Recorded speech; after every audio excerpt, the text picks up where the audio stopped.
Working Fans Podcast. Cool. Yep. All right, here we go. Coming down 3, 2.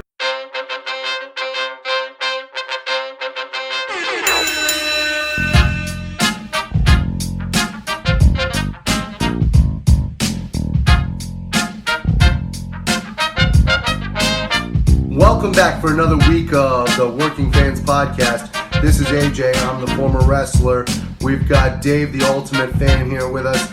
As we do every week, our producer Joe likes to make us sound good and makes us look way more professional than we actually are.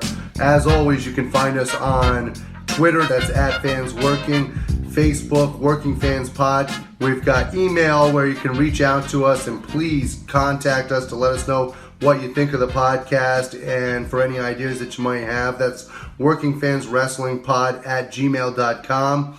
We're on Instagram where you can keep up with us at workingfanswrestling_pod. And then you can now listen to us on all major platforms, including Anchor.fm. We're on Google Podcasts, Spotify, Breaker, Overcast, Pocket Casts, Radio Public, Apple Podcasts, and you can actually check us out on YouTube. Now, it's important when you go onto the Apple Podcasts and YouTube, hit that subscribe button, give us a rating, let us know what you think so you can help us out and we can continue to do what we love and bring you guys in as fans.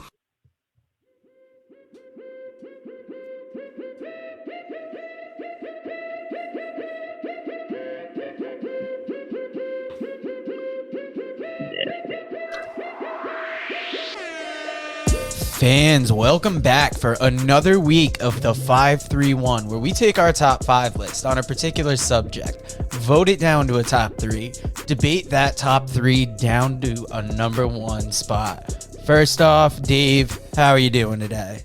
Oh, baby, you know we funky like a monkey. Ready to get it on. How you like the Natteron video? You like that white ceiling in the background right there? You got all like fancy like wrestling posters. I got this blank, fucking dingy white ceiling. Yeah, what are you going to do, baby? We might have to start soundproofing that room. Who knows? We might be stepping our game up here soon, folks. But Dave, you picked this week's big money list. offers on the table. We're looking up. Now, Dave, like I was about to say before, man, you picked this list this week. Tell us about it and kind of tell us why you picked it. Yeah, so after last week's top 5 Kurt Angle matches, kind of got me thinking that's one topic that, we haven't done a ton of. We did, best Bret Hart matches, best Shawn Michaels matches, maybe a few other ones. But I'm, thinking, okay, who's a good quality wrestler that has a lot of great matches that our fan base probably can identify with? I thought, you know what? One that spans over a couple decades now, Dustin Rhodes.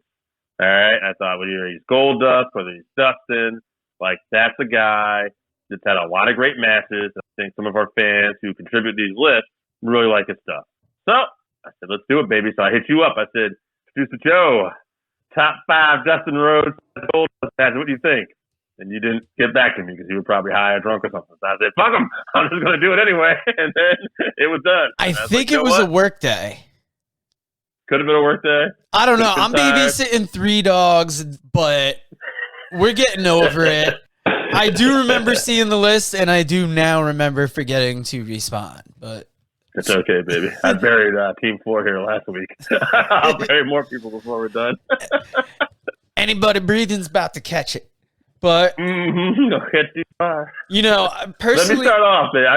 I got a lot of it. You got the phone, I got baby. more than you. I'm a big motherfucking deal. All right, I got Zach St. John, who came here, got me her list this morning here.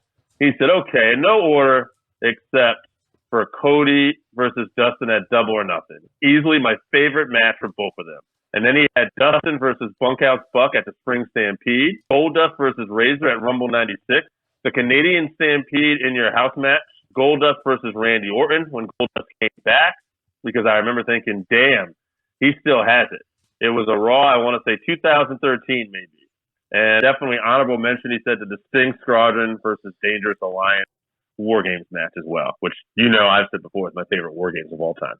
So. Yeah, that is. I definitely see it popping up on a couple lists. And we have the Goldust and Orton on another list I saw as well. So not to get too much. Funny?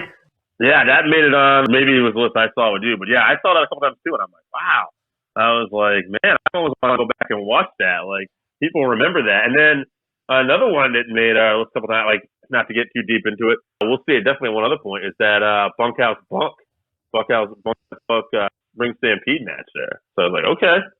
So, which to me just shows you like that's the kind of wrestler Dustin was. Like, he can have quality matches with almost anybody, whether you were super talented or whether you were just a brawler, technical. Like, Dustin could go. Plus, if you look at his career, it stems from like the late 80s up until now. Yeah. He's got that early WCW era. There's a little bit of TNA in there. There's WWE. Mm-hmm. Now, somebody that I usually reach out to, but you got a hold of him this week because these fucking dogs, is Jesse from New Hampshire.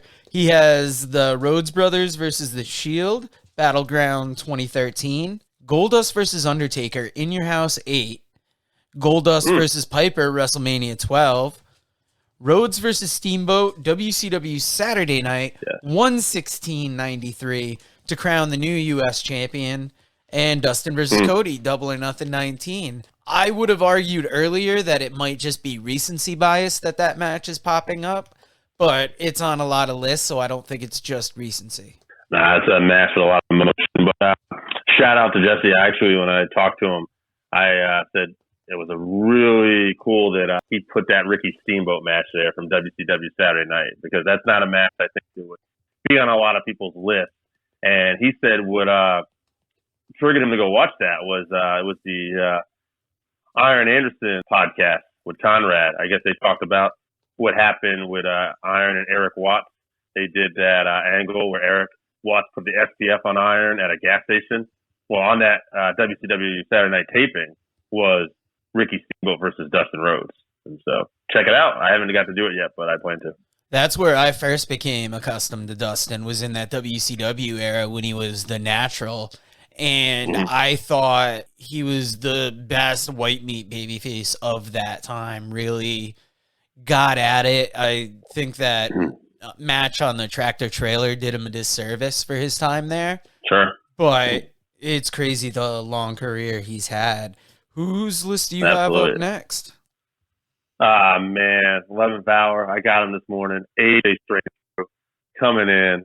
He got me War Games 92, Rhodes versus Bunkhouse Bucks, Spring Stampede 94, Goldust and Cody versus The Shield, Battleground 2013, Dustin versus Cody, Double or Nothing, and he also has that Goldust versus Randy Orton from Raw 2013. To Google best Dustin Rhodes Goldust matches and see what comes up. Yeah, I was gonna see what the first, we'll say 6 selections is, because there'll be a match. He's like, yeah, I'm curious.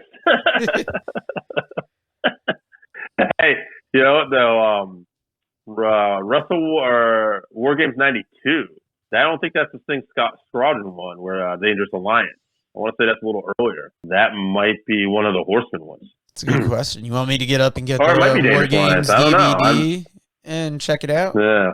You want me to do that? I should look this up. All right, hold on. Let me go get the DVD. Oh, yeah. No, babe, whatever you want to do. All right, it's your show, too. You know what?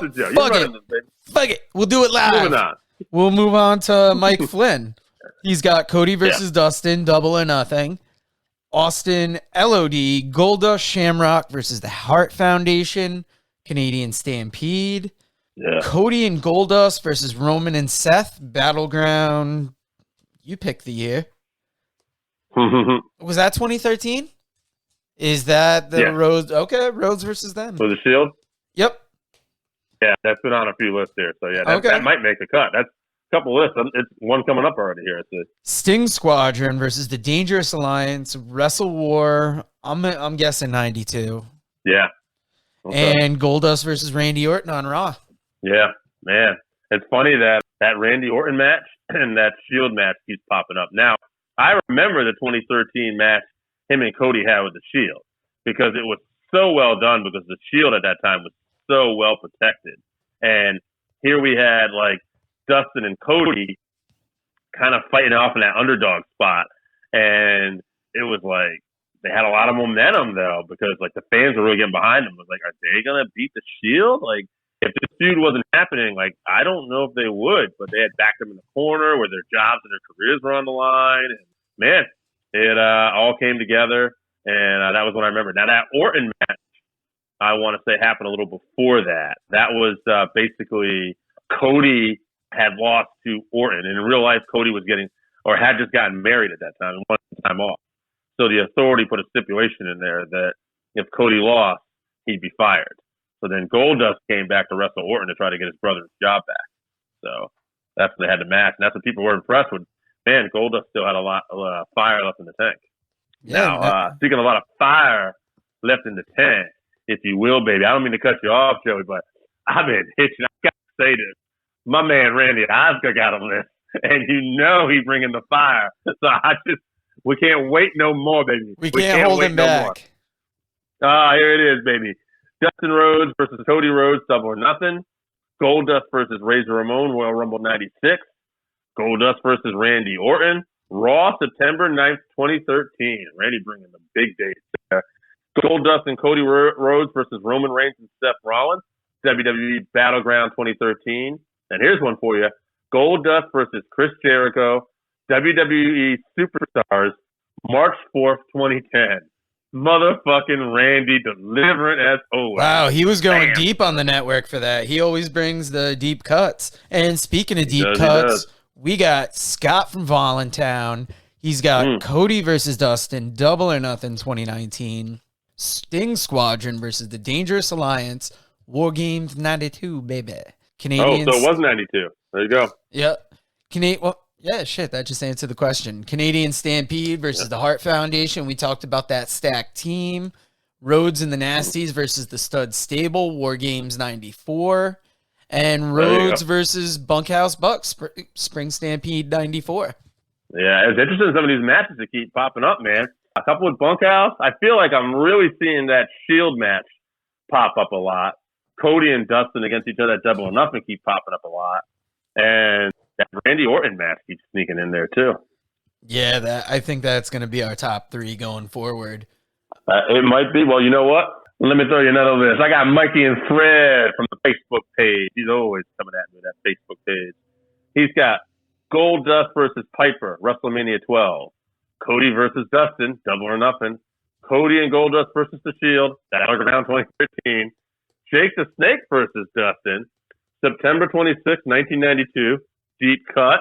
And Orton versus Goldust, Raw, September 9th, 2013.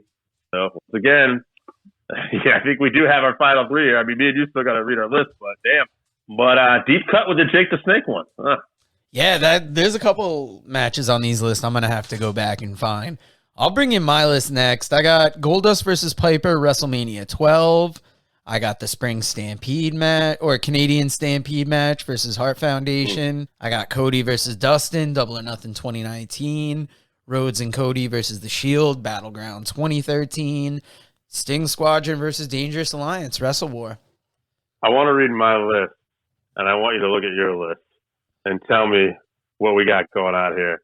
I got versus The Shield at Battleground 2013. Cody at Double or Nothing.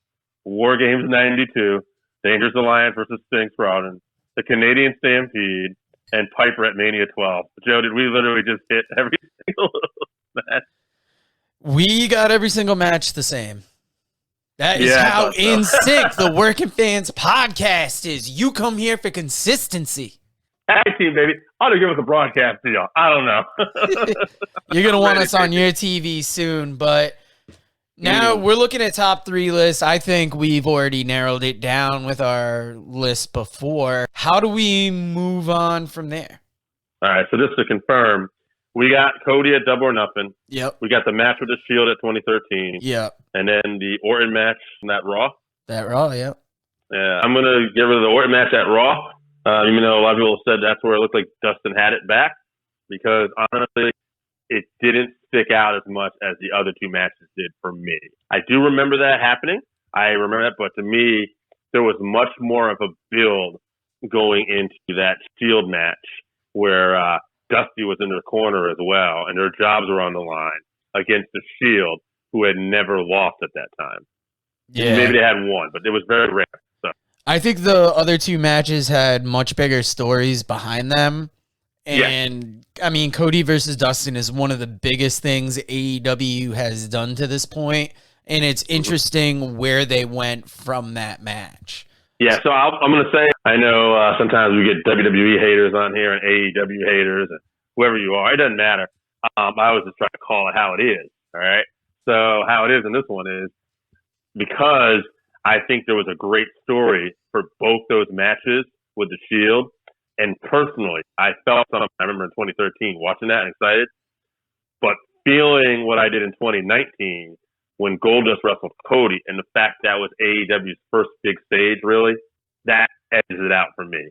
So it has nothing to do, it's just the fact that was that promotion's first big stage. You're telling that story, the interviews that led to that. They didn't have a lot of time to build it, but they did. And then the blood and everything, you know, to me, it's just a classic. It means something to me. I actually got to talk to Dustin very briefly at a event we went to for an autograph signing and a wrestling show. Just told him that was one of the few matches that made me feel something. He was super cool, you know, and I'm sure people tell him shit like that all the time, but he was super cool. And it just, for me, that's the match. Yeah, and Dave, you know what the music means. I think we've decided on a top one. Cody versus Dustin, modern classic. It's not too often that work sport will make you feel something. And I just think the storytelling they did with that match was incredible. So guys, thank you for joining us again for the 531 this week, and we will see you again next week. Allow us to reintroduce ourselves. I'm producer Joe, the man they call Dave in the middle. You got AJ Strangebrew on the side. And we are brought to you by 482 Designs, FOUR 82 Designs. They did the shirts that we are selling. If you want one of those shirts, workingfanswrestlingpod@gmail.com. Get to us. We'll get you the PayPal, and we will get a shirt and sticker in your pocket. If you order the shirt now, you can actually get an official shirt before I do. That is very much true. Randy got a shirt before you. Randy actually picked one up from us the other day. In fairness, he broke into Dave's house. I did not see him if you did that. I want to know about that, Randy. Now, guys, we were disappointed because Wednesday we thought we had what was perhaps our best debate topic to date, and that was who is a better talker between Dusty and Flair. Ooh. And I actually cut out some sound bites, and it was a lot of fucking work. And it was such a good topic that we had to re-record today to bring this to you. So I am going to start off with what is probably, I would say, one of Ric Flair's most famous promos. And here it is right now. Wrestling Ric Flair, and here is the World Heavyweight Champion. You know, girls, why don't you give it to him one more time? Woo! That's who's standing here today. The World Heavyweight Champion. Only one. And you're looking. Oh, girls, I can't stand it. Now I gotta be quiet. Nikita Koloff. Listen to that crowd. You don't hear crowds like that much anymore. That's the end of it. Dusty Rhodes, don't ever make a mistake of sticking your nose in my business. If I'm down and out, I'll get up and take care of myself. So Dusty Rhodes, remember, when you walk out here, talking Ric Flair, don't think you can walk in that ring and give me a hand or try to help me out and ease the tension in our relationship. Philadelphia, I'm going to tear you down. This is how AJ's wife talked to him. When I get to town, we're going to treat all you women the way women ought to be treated. Jesus Christ. Because the NWA and some real men are going to take that Civic Center apart, and then we're all going to be over at Rodeo, driving the women wild. Get ready. I got Dusty. We're on tour, and we're doing it better than anybody else alive. Now, Buddy Landell, it's so hard for me to sit back here in this studio. Randy Osga's in the house. Hollering my name. The Randy Oscar? The one who broke into Dave's house and stole a t-shirt? On spilled liquor in bars from one side of this world to the other that you made. You're talking to the Rolex wearing, diamond ring wearing, kiss stealing, wheeling dealing. Man, Diddy. Thank you, Scott. Thank you. Hard time. My money's on Diddy all day. Jesse in the house. I hope he's holding that new baby, letting him listen to the pure gold coming out of Ric Flair's mouth right now. You knew that I was going to be the biggest star of them all. It's important for that baby to learn how to treat a woman right away. To bring the real. I said some stuff that I don't know if it made the cut during the live show Wednesday. We're family. Only in Arnie and Ricky. We do it better than everybody else. Don't wrap me up. Guys, Randy wants to set the record straight. Champions, Ric Flair, the world champion, Dusty Rhodes, the world connection. That at my house. Don't you go smiting his good name, goddammit. Girls all around the world keep asking me the same question. Oh, we got a heart emoji, so we are definitely not. The only thing I want to know from Randy is farmers.com really the best place to find women? Farmersonly.com. Sorry, my bad. Farmersonly.com. You can find him under the name Dusty. We're talking about all man. Ric Flair. He actually has it under Randy and Hawaii. Just so he seems exotic. The best wrestling family. He's driving the women crazy. Oh, man. I'm on fire today. Wow, Jake St. John jumping in with the first vote. There's Ric Flair. There's You're damn right, Jake. You're damn I have right. to know for a fact, Jake actually voted for Dusty because Dusty is poetry, baby. I was going to bring that up because he said every time Dusty talked, it was like poetry. But if you're walking can you take a minute? That promo, though, First of all, I would do the same thing. I'd be like, first of all, Dusty's like poetry if you didn't get past the third grade. Now, AJ, why don't you start off making your case for Flair because you jumped at the chance to Ric Flair. You almost demanded it. After listening to that, I'm not sure I need to say anything. That's Ric Flair touches all the bases in this promo. He went after good guys, bad guys. He's going after Buddy Landell for being the nature boy. He went after women. He went after women. So I said he went after the bad guys. But he even talks to Dusty. Gonna have your ass. He talks to Dusty. He says, "Hey, Dusty, don't you come down here and lend me a hand. I don't need your help. I'll dust myself off and get my own self back up on my feet. I don't need your help." Mm-hmm. That's what AJ's wife told me the other night. All the time. First of all, that's the one match I can't win. But, however, how about Jimmy Snuka? Jimmy Snuka chopped me harder than any human being ever has, but that's another story and a whole lot of cocaine. I was going to say, one day we'll get to the bottom of that, Graham. I mean, that story. Hey, he didn't kill me. Allegedly. But let me talk about Ric Flair for a minute here. Ric Flair, when he did his interview, similar to what Jake said, how there's Ric Flair and there's everybody else. Ric Flair lived a lifestyle and portrayed a character that basically every person, especially in the time period, the 80s, you're talking about the Wall Street generation. You're talking about good boy, Zach. Good boy. You're talking about the yuppies. You're talking about everybody wanting to actually live that BMW Corvette lifestyle. And Ric Flair, that cocaine lifestyle. Yeah, that's Tully Blanchard. But Ric Flair, he epitomized what that generation was and where they were going to. And for a generation like myself who was growing up in that time period, there's not a one of us who didn't want to be Ric Flair. I have to believe that Dave, sitting in his house, never once. Sorry, Scott popped me. That was good. And the town is his hometown, wherever his marital residence is.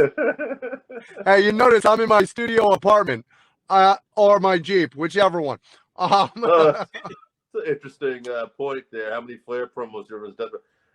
You know what? I can remember a lot of Dusty promos, honestly. Yeah, but did Dusty ever make you want to be Dusty?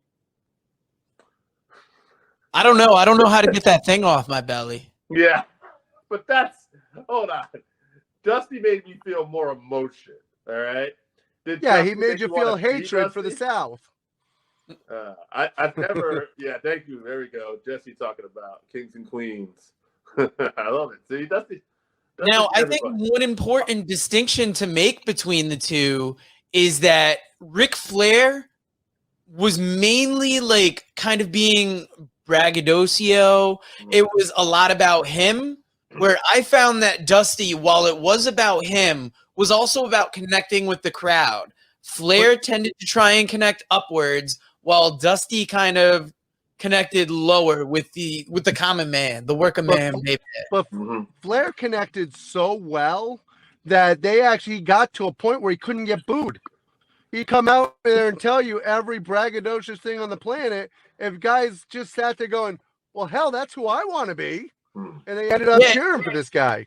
And you heard the ladies going wild in that promo. I mean, Flair would drop his hotel room in promos or where he was staying. And that's another level of crazy. Ric Flair ended up getting to a point where he would get cheered for a finishing move of a low blow. I mean, I will say this: as much as I'm going to be rooting for Dusty here, and we do have to give respect for Rick for truly living his gimmick and becoming an alcoholic and cheating on his wives. So I mean, getting back to that, that point. So. Getting back to Jimmy Snuka, nobody lived the gimmick more than that guy. He was a killer. Yeah, let's deter to Jimmy. This ain't got nothing to do with Jimmy. How about we get a Dusty clip? How about that? Is it time yet? Give me some Dusty. Yeah, all right, you want a Dusty clip? I'm gonna give you probably what is his best known promo. Sure. And that is this one right here. Dream, Dusty Rhodes, and Dusty, your fans welcome you back, man. First of all, I would like to thank the many fans throughout this country that wrote cards and letters to Dusty Rhodes, the American Dream, while I was down. Secondly, I want to thank Jim Crockett Promotions for waiting and taking the time, because I know how important it was. Starcade 85 it is to the wrestling fans, it is to Jim Crockett Promotions. And Dusty Rhodes, the American Dream, with that weight, got what I wanted. Ric Flair, the world's heavyweight champion. I don't have to say a lot more about the way I feel about Ric Flair. No respect, no honor. There is no honor among thieves in the first place. He put hard times on Dusty Rhodes and his family. You don't know what hard times are, Daddy. Hard times are when the textile workers around this country are out of work. They got 4 or 5 kids and can't pay their wages, can't buy their food. Hard times are when the auto workers are out of work and they tell them go home. And hard times are when a man has worked at a job 30 years. 30 years. They give him a watch, kick him in the butt, and say, hey, a computer took your place, Daddy. That's hard time. I gotta admit, I've heard that promo I don't know how many times, and it's still giving me chills. It's also funny because a computer took your job, Daddy. Took your job, Daddy. Listen, I've listened to that promo with people who aren't wrestling fans, and I've run into them afterwards, and they still will quote that promo once in a while. They're like, nah, I know I'm bad, Daddy. They know I'm bad. Yeah, because how many years ago did that happen? And the fact 85. that you could still be replaced by a computer is almost more likely now than it was then. And in fairness, a computer would have known more moves than Dusty Rhodes. Brandon Thomas letting us know the Orton family was the best wrestling family. That is true. And we will talk about that in a future episode. But right now, we're talking about the American Dream, Dusty Rhodes versus Kiss stealing, wheeling, dealing, Ric Flair. And my money's on Dusty Rhodes, baby, because Dusty made you feel. Now, Rick, gets you excited. You know, you listen to Rick. He's super entertaining. A bit. But Dusty could bring tears to your eye. All right? Dusty made me feel like I was in great shape. You love Dusty. First off, you're trashing Dusty just to win this argument. But you can't even look straight up. Because you know, if you hear Dusty's promo too long, you're going to start crying. You're like, oh, Dusty, I'm such a fan. Oh, God. Oh, God. Ric Flair wanted to call himself Rambling Randy Rhodes. And Dusty had to say, don't do that, baby. Be Ric Flair. Because there's only one Dusty Rhodes. And there's only one Ric Flair, too. But to me, Dusty made you feel it. And look what Dusty had us to work with. I said this on Wednesday, too. Let's see what we got here. Don't bring it to the wrestling. Keep it to the promo. It's all Dusty. The view never changes. Versus, yes, thank you. The view never changes, baby. Oh, come on. AJ, when you will walk behind her, the view never changes, baby. The view never changes. What that tells me is clearly Jay is a walk behind her. Now, one of the things that I mentioned on Wednesday is that if you look at a lot of the promos that they did, some of their biggest promos are actually versus each other, which is pretty wild. Yes. Yeah, they're one of the – we should do a debate sometime or top 5 on the greatest rivalries in pro wrestling. Because to me, Charlotte – Flair's got to be right there. Guys, Charlotte and Mid-Atlantic Wrestling in that time period is not the same without Dusty and Flair going head-to-head. I thought you were going to tie this to the women's revolution, and I'm like, I'm dying to see where you're going with this. That's right, baby. Charlotte ran to town. Woo! Hey, now how do we know Dusty's not the real dad? Baby, I didn't touch that bitch. Maybe Beth did the job. I don't know. We don't even know. Oh, yeah. Okay, Charlotte's mom. Which one of Flair's wives Dusty maybe touched? Now, guys, is there anything either more of you guys want to say about this? Because we just kind of threw this together last minute today because anybody that watched Wednesday saw the fucking debacle that video was. But we put a lot of work into this segment, and you guys felt passionate about this. Like, you guys fucking busted my balls up until the moment we got this thing working today. We had to let you know. That's not true. We're busting your balls during it, too. Yeah. Yeah. It hasn't stopped. At least now I can be like, who figured it out, motherfucker? I'm pretty sure it was me and Dave's advice. Yeah, we all won. Hey, listen, at the end of the day, for me, I wanted to say that, somebody said it best in the comments there. If you're sticking just to promos, that's where we kind of lean towards Dusty, in my opinion. Is Flair a better all-around presentation worker? Yeah, he is. That's not a knock on Dusty. That's because Ric Flair is one of the greatest of all times. Flair is also one of the best promos of all time. When it gets just down to promos, I say Dusty makes you feel. And if you look what Dusty's working with, Dusty looked like an overweight guy at the bar. But somehow when that guy started to talk, you're like, okay, that's somebody. Good news, Dave. Scott gave us a thumbs up and a thumbs down. He's torn. I don't blame him. I'm passionate too, Scott. I get it. It's a little of that. What was that? The Zodiac, where it was yes, no. Yes, no, baby. Brutus the fucking barber beefcake. Well, guys, you know what the music means. It means AJ has to get home before his wife puts him in a knuckle lock or some kind of submission move. But we figured out the issue. We are going to be coming back to you Wednesday, bigger and badder than ever. We just want to say thank you for not abandoning us after that show because that shit hurt.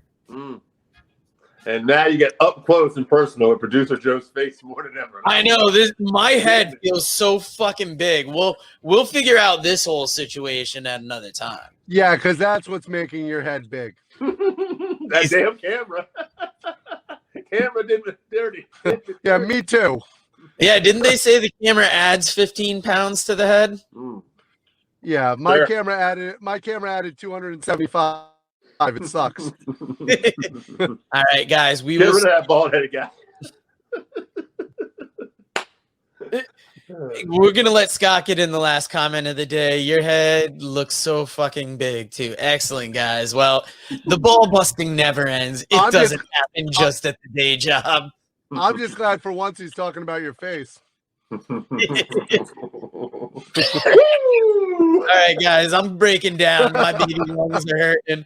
We will see you Wednesday. Welcome to the 531, where we debate a top 5 list on a particular subject, further discuss it down to a top 3, and then eventually settle on a top 1. Now after this beat, we'll get to today's subject.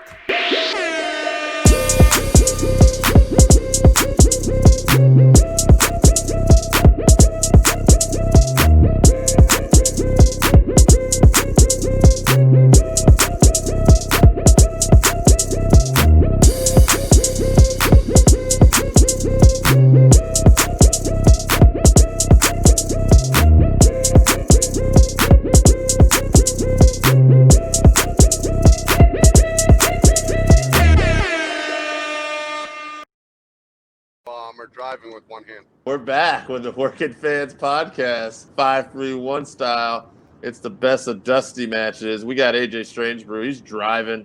He's here. Driving it home. What? We're going to kick this off. All right. I got all the lists. I'll ask for some comments here and there, AJ. We'll start off with my man, Zach. He's got Dusty versus Steve Corino. Bull rope match, ECW Living Dangerously. Dusty versus Flair, Starrcade 84. Dusty versus Flair, Starrcade 85. And Dusty versus Tully Blanchard, Great American Bash 87. Dusty versus Flair 84 was an interesting choice to me. 85, the other one that he picked, is the better of the Starrcade matches. I think they just put together a much better match and had a great feel that night. That's just my opinion on those two Starrcade matches. Yeah, no doubt. Actually, it's kind of funny because I think, my notes, I was looking at it. Dusty versus Flair at 85. That was the one with Joe Frazier. That's the one with Joe Frazier, yeah. Yeah, that was an interesting one. We got Michael Flynn. He's got the War Games 87. Dusty Flair, Great American Bash 86.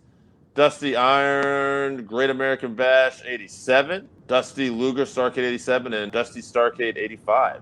Dusty and Iron, Great American Bash 87. I remember that one. That's a good pick. I mean, that's an interesting pick. I think the Luger pick might make a few lists, even though, because I think it's one of Luger's best matches, which is like saying, that shit smells really good. You know what? It's actually on my list because I do think it's one of Luger's better matches. I think this is back in a period where Luger had a lot of promise. Yeah. It wasn't until actually, to me, when Luger got the world title was when he started to really put on, some of his worst matches. Yeah. Well, I think what also happened was, to be honest with you, in this match, Luger still had something to prove, and he was in there with the guy booking the show. Sure. So that might have taken a little more effort than we usually see out of and Dusty and the Horsemen, I think, really knew how to work towards Luger's strong point, and much like with Nikita, everybody back in that day was trying to get these guys over. They thought they were huge money potential. Well, it's also the end of Dusty Rhodes' pinnacle, quite frankly. 87 going into 88 before he took off for the WWF. Yeah, 89 was when he came to WWE, right? That's what I'm saying. That 87 into 88 is pretty much the pinnacle of Dusty Rhodes as the booker there, and it was towards the end of it. Yeah, until he went on to his true greatness in WWE with the polka dots that we all like to remember. Absolutely. That's the Dusty we all love to remember. Absolutely, I agree. We got Randy Oscar. He's got Dusty versus Flair 85, Dusty versus Tully 87, Great American Bash, Rhodes versus Harley Race 1979 NWA title, Starrcade 87, Dusty Rhodes versus AJ Styles NWA/TNA 65 October 8, 2003. Randy with the deep cut with that Dusty AJ Styles. Well, the problem is Dusty didn't get to work AJ Strangebrew like Angle in the Florida Independence. So he had to settle down on that and he had to settle and work with Styles. Yeah, that's a shame, man. I think you could have done some magic together. Let me move on with my list here. We got, nice to know AJ listens to the show. We got Scott from Voluntown. He's got War Games 87, Tully at the Bash 87, Flair at the Bash 86, Race for the NWA title 81. He's also got Corino, ECW Living Dangerously 2000. It's only a favorite of mine because I was there and it was surreal watching a bloody Dusty in street clothes beating the shit out of Steve Corino with a bull rope, throwing up middle fingers. I mean, if you were there live as a kid, how the hell could you not love that? Let's be clear about something. That match is not. I don't want to spoil my list, but that match is not going to make my list. Sure. However, that is one of my favorite Dusty moments. We put greatest matches, so for me, it's hard to put that as one of my greatest. Yeah, I understand that. To me, Dusty's a guy It's funny, you said before this, you texted me and said that it's going to be a lot easier doing Dustin's list than Dusty. And you're right, because we grew up on Dusty for the most part, but we really, really probably started getting more into our wrestling fandom and like remembering stuff during the Dustin era. Like that was our height probably. Whereas Dusty is somebody I kind of look back a lot more fondly on. I really appreciate him the older I got because of his interviews. But his matches kind of all blended in a little bit for me sometimes. I didn't really think about it. Like, I remember the feuds with Tully, with Flair. That's what I remember. Exactly. And remembering the individual matches is what makes it tough. Because you're like, okay, so which match exactly was this? Because the feud went on for so long, it's almost hard to remember on the timeline which match was which in the feuds. Absolutely. I got a message from producer Joe here. He's giving me some time cues, but I'm going to keep moving on. All right. We got, speaking of producer Joe, we got his main man, Jesse from New Hampshire. He's got Flair Starrcade 85, Flair at the Bash 86, Superstar Billy Graham 1977. I like that one. Superpowers versus the Horsemen, Bash 87. And he also got Corino at Living Dangerously 2000. The Superstar Billy Graham one shows up on most highlights of Madison Square Garden and shows up on most WWE highlights of the 70s greatest matches. Yeah, it's also one of Billy Graham's. I think it was Billy Graham really enjoyed working with Dusty. Well, the thing is, Dusty borrowed a lot from Billy Graham. Oh, yeah. So it's definitely an interesting match to watch. I got one more list here. I got, before I get to producer Joe's list and your list and mine, but I got Mikey and Fred from the Facebook page. He gave us Dusty versus Flair, Starrcade 85, Dusty Luger, Starrcade 87, Dusty Tully, Great American Bash 87, Dusty versus Race 79, and Dusty and Flair at Great American Bash 85. Yeah, that's a very solid list. I mean, the thing with Dusty is it's hard to sit there and go, well, that list is horrible. Yeah, he's got nothing but good stuff. I mean, I think for me again, with Dusty, it's more about his promos. Yeah, and it's not like Dusty was a catch as catch can superstar where his matches were all emotional and emotionally charged and driven. So it's not right. Like I could pick 5 great Flair matches, 5 great Bret Hart, Shawn Michaels. I mean, if you gave me Steamboat, I'm sure I can come up with some lists too. I mean, it's easy. But with Dusty, it's a little more challenging because he was such a great talker. I'm going to get the producer Joe's list here. He's got Dusty versus Flair 85. He's got the War Games 87. He's got Flair 86. I'm going to guess that's Starrcade. He's got Dusty versus Funk versus Corino at MLW King of Kings. And he's got Dusty versus Tully at the Bash 87. Glad he included that match from MLW. That's pretty cool. There was one thing, unlike some lists, where we get all the great wrestlers, we're having a lot of the same matches show up on this list over and over again, with a few exceptions. I have to say, what I'm noticing mostly is that Dusty Tully match, that Dusty Luger match, and a Dusty Flair match. I think Dusty Flair Starrcade 85 and Luger Starrcade 87 and Dusty and Tully from the Bash 85. But let me go on with my list, because all those matches are basically there, too. I got, the Starrcade 85 match with Flair, and that was the one, like we said, Joe Frazier was the special referee. Yep. Although, much like that match everybody loves, it's Race versus Flair from 83. I always give shit about Gene Kaninsky kind of fucking things up as a referee. Joe Frazier was not as bad, but also at times kind of getting in the way a little bit. Back in the day. Yeah, and the problem with any time you have a special referee like that is they're there to be seen. Yes. Agreed. Yeah. So I also got Luger with the Cage 87. I love the finish. That was where one thing we didn't talk about, that's where J.J. Dillon threw the chair in and Dusty caught it. DDT'd Luger on the chair. Maybe it was a pile driver, but he got the pin. And then basically just set up Luger eventually, maybe about a month down the road, becoming a babyface and throwing J.J. Dillon out in the Bunkhouse Stampede Battle Royal. Yeah. So it was the precursor to everything that was about to come. I also had Dusty versus Tully at the Bash 85, which was a cage match for the TV title, by the way. You would never – that was something you only saw back in the day. And one thing no one else had that I did have on my list, I had the Crockett Cup Finals from 87. It was Dusty Rhodes and Nikita Koloff versus Tully Blanchard and Lex Luger. This is, of course, was supposed to originally be Magnum TA, and then Nikita Koloff walked down there with Dusty It was emotional. I remember watching this years after the fact with you. We were watching a best of DVD, and we saw the hug Dusty and Magnum gave each other. It was no storyline hug. This was clearly a lot of emotion. So I had to include the finals of that tournament in there for me. So my list, I'm going to start off with one that nobody else had. I have the tag match that actually started it all.